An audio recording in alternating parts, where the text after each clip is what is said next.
Le rugissement de la rivière Bandama emplissait la nuit d'une menace sourde. Au bord de l'eau agitée, une silhouette se détachait sur le ciel d'encre. Une femme, le visage illuminé par la maigre lueur d'une torche tremblante. Ses yeux, habituellement emplis d'une détermination royale, reflétaient une angoisse déchirante. Derrière elle, un peuple entier, des centaines de visages anxieux, pressés les uns contre les autres, murmuraient des prières silencieuses. Pourquoi cette reine, autrefois si fière et puissante, se tenait-elle au bord du désespoir? Quel danger invisible les poursuivait à travers la nuit? Et quel terrible secret pesait sur ses épaules, la forçant à envisager l'impensable? Quelques jours auparavant, la vie au royaume Ashanti était rythmée par la prospérité et la paix. La reine Poku, souveraine respectée et aimée, régnait avec sagesse et justice. Son peuple vivait en harmonie, les récoltes étaient abondantes et les rires des enfants résonnèrent dans les villages. Mais cette tranquillité fut brutalement brisée par l'arrivée de messagers porteurs de nouvelles alarmantes. Des guerriers redoutables, venus d'un royaume voisin avide de conquête, marchaient sur leurs terres, semant la terreur et la destruction sur leur passage.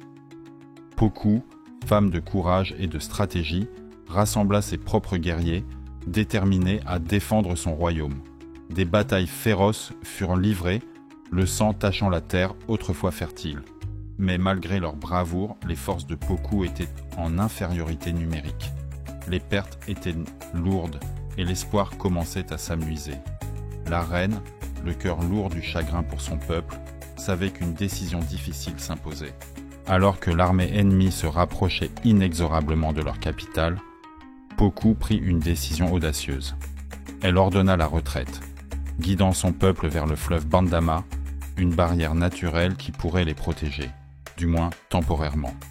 Mais la rivière, habituellement paisible, était en crue, ses eaux bouillonnantes et impétueuses rendant toute traversée impossible. Le désespoir commença à s'emparer des réfugiés, piégés entre l'ennemi qui avançait et le fleuve indomptable. C'est dans cette situation critique que la légende commença à se tisser. Poku, désespérée, se retira à l'écart de son peuple, dans la solitude de la nuit. Elle pria les esprits ancestraux, implorant leur aide face à cette catastrophe imminente. Une voix intérieure, murmurée par le vent ou venue de plus loin, lui parvint, porteuse d'une vérité terrible et d'un choix déchirant. Pour que son peuple puisse traverser le fleuve en sécurité, un sacrifice inattendu et incommensurable était nécessaire.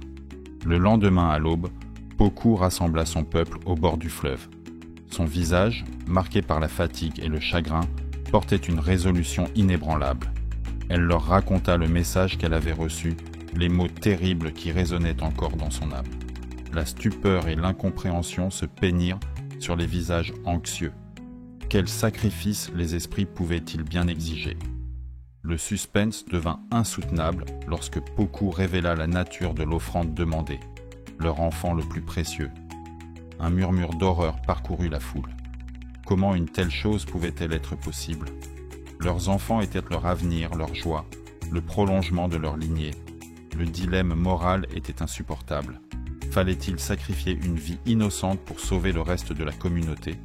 Qui avait le droit de prendre une telle décision? Au milieu de cette consternation, les guerriers ennemis apparurent sur la rive opposée, leurs cris de guerre emplissant l'air. La peur se mêla au désespoir. Le temps pressait. Poku, le cœur brisé, serra contre elle son propre fils unique, un enfant innocent aux yeux brillants. La douleur de cette mère était palpable, une épreuve psychologique déchirante pour elle et pour tous ceux qui étaient témoins de son agonie. Un retournement de situation inattendu se produisit alors. Un vieil homme, un conseiller respecté pour sa sagesse, s'avança dans la foule. Son visage exprimait une profonde tristesse, mais aussi une étrange détermination. Il parle de légendes anciennes, de pactes oubliés entre leur peuple et les esprits du fleuve. Il expliqua que parfois, face à une menace existentielle, un sacrifice extraordinaire était nécessaire pour rétablir l'équilibre. Ces paroles divisèrent l'assemblée. Certains le soutinrent, voyant dans ce sacrifice la seule voie possible vers le salut. D'autres, emplis de colère et de révolte, refusaient catégoriquement une telle atrocité. La confiance et la méfiance s'affrontaient au sein du peuple désespéré. Qui disait la vérité?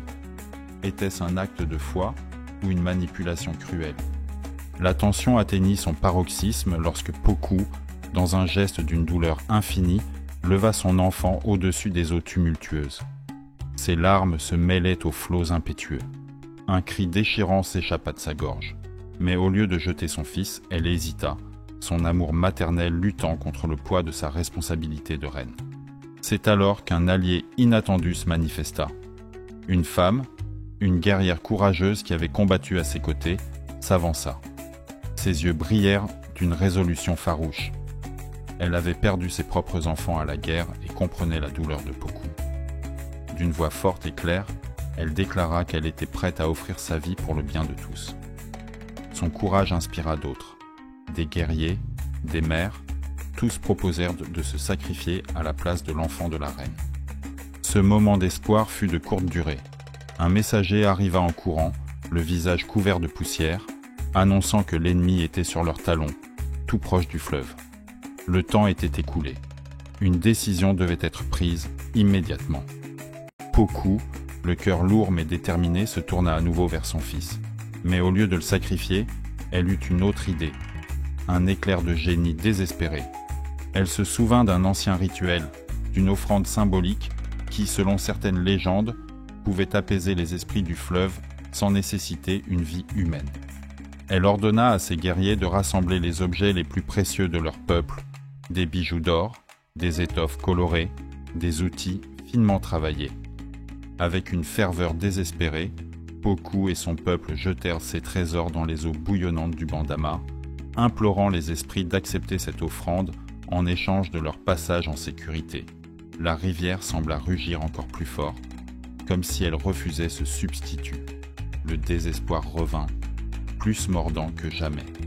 Alors que tout semblait perdu, un événement stupéfiant se produisit. Les eaux tumultueuses commencèrent à se calmer comme par enchantement. Un chemin apparut au milieu du fleuve, une trouée miraculeuse permettant à Poku et à son peuple de traverser à pied sec. La joie et la stupeur se mêlèrent aux larmes de soulagement. Les esprits avaient-ils accepté leur offrande? Ou une autre force, plus mystérieuse encore, était-elle intervenue? Mais la fin de leur calvaire ne faisait que commencer. Une fois sur l'autre rive, Poku et son peuple découvrirent une vérité bouleversante. Le royaume ennemi qui les poursuivait n'était pas celui qu'ils croyaient. Il s'agissait d'une faction dissidente de leur propre peuple, menée par un chef ambitieux qui avait trahi Poku et cherchait à s'emparer du pouvoir. La guerre qu'ils fuyaient était une guerre civile, une déchirure interne au sein de leur propre communauté. La confiance était brisée. Les alliés d'hier étaient devenus les ennemis d'aujourd'hui.